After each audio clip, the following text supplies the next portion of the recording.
We start every day with a sensory or OT activity because our students have been on the bus primarily for about 30 to 45 minutes. Some we let them play on the playground the entire time just to get that vestibular stuff going for them. They come into the classroom, they unpack, we have a very set routine.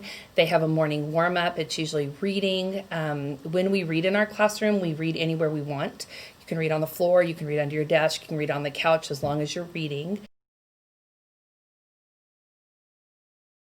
Those students who struggle to transition from recess to work, the brain break gives them time to come in, and we usually do a motor activity, like it could be Legos. We'll play a board game. We can play Uno, something where they're kind of making that hand-mind connection, but it's not academic-based. They're not coming back to a high-demand situation. It's more preferred, so we get them in. We're not chasing them to get them in the class. Writing is definitely an OT challenged activity. We start with letters from top to bottom. You remember that? And then we have pencils of all sizes. We start with golf pencils for grip. We have different tripod things that we try. We get them going with writing. We start with big letters, and we get them down to a manageable letter that's grade and age appropriate.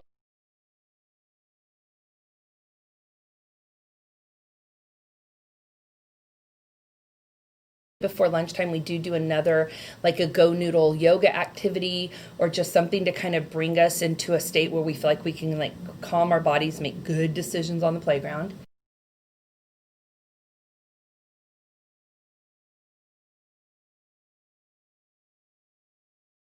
The students who integrate out go out for a science or social studies, and the ones who are not able at that time will get social studies and science in here. Usually try to put those right at the end of the day so they can get that activity before they get back on the bus. I just think for the lessons I have to, I don't think it's any different than any teacher. Is I think about what they need to be able to do at the end. Yeah. And then I back scaffold. So one of the best relationships I've ever had as a special day class teacher is the occupational therapist. Therapist will come in, okay, they have an IEP, they have an OT goal, or they have some collaboration time. They'll usually come in and do some informal observations, and they can give me some tips. Hey, Emily. Hey. I'm just calling to check in to see if you need anything, how the kids are doing. Everything's going pretty good. I do have one concern about a new student of mine. And I was hoping maybe you could like pop by and maybe just like observe him a little bit informally. Yeah, of course. I should be on campus next week, so once I'm done working with a student, I'll just check in. Oh, that'd be awesome. So how's Kyle doing since my last visit? Oh, he's doing so great. We got all those seat wedges you ordered for us, and since getting them, he's just shown such a great improvement. Well, I'm glad to see that the seat wedges are working. I do have some plans in mind for him, and we definitely can go over them next month at the IEP meeting, and depending on how he does within this month, I can adjust them if needed. Awesome. Well, then I'll see you there, and I look forward to it. Okay, sounds good. All right, bye. Bye. Formally, they're always at the IEP meeting, at least annually. So I was going over Kyle's file, and it's looking like he's made so many great improvements. Do you want to look? Sure. Yeah, these numbers look really good. You can definitely see improvement. He definitely which goes in line with all the goals I have planned for him. And so, yeah, this looks good.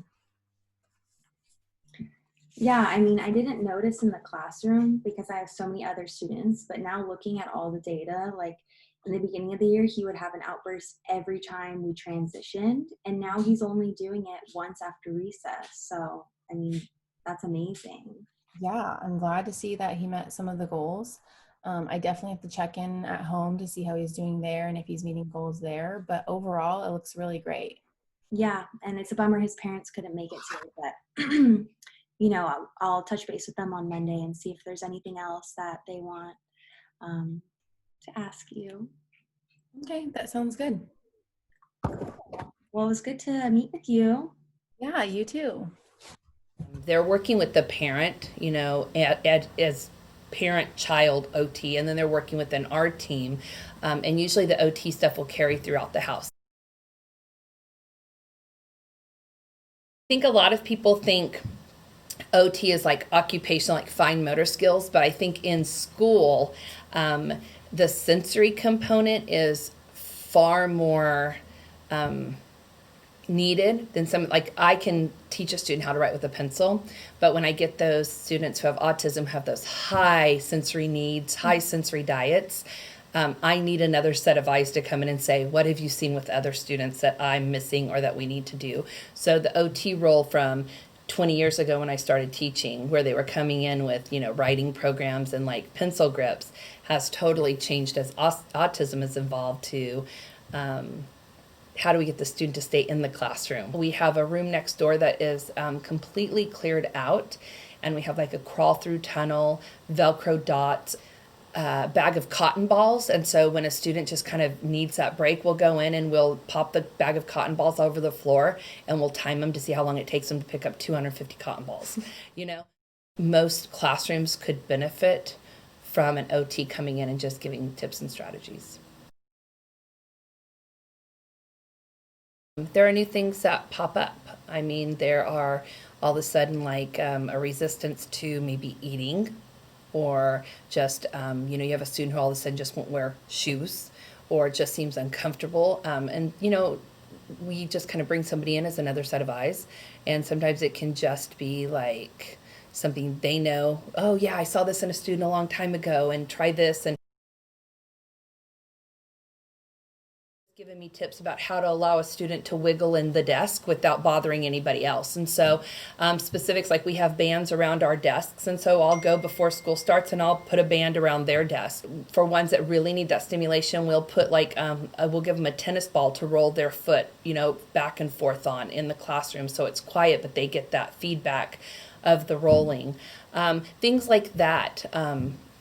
You can really just see a difference, because when the student doesn't need to get up and their attention is paid because they're meeting all of their their movement down here, and it's not bothering anybody else. So and the one thing is, it doesn't have to be expensive. OT equipment is expensive, but ideas don't have to be expensive. You just have to find a way to make it effective. So, huge OT fan. I think my spirit animal is an OT. Yeah. The world needs more of you. Yay!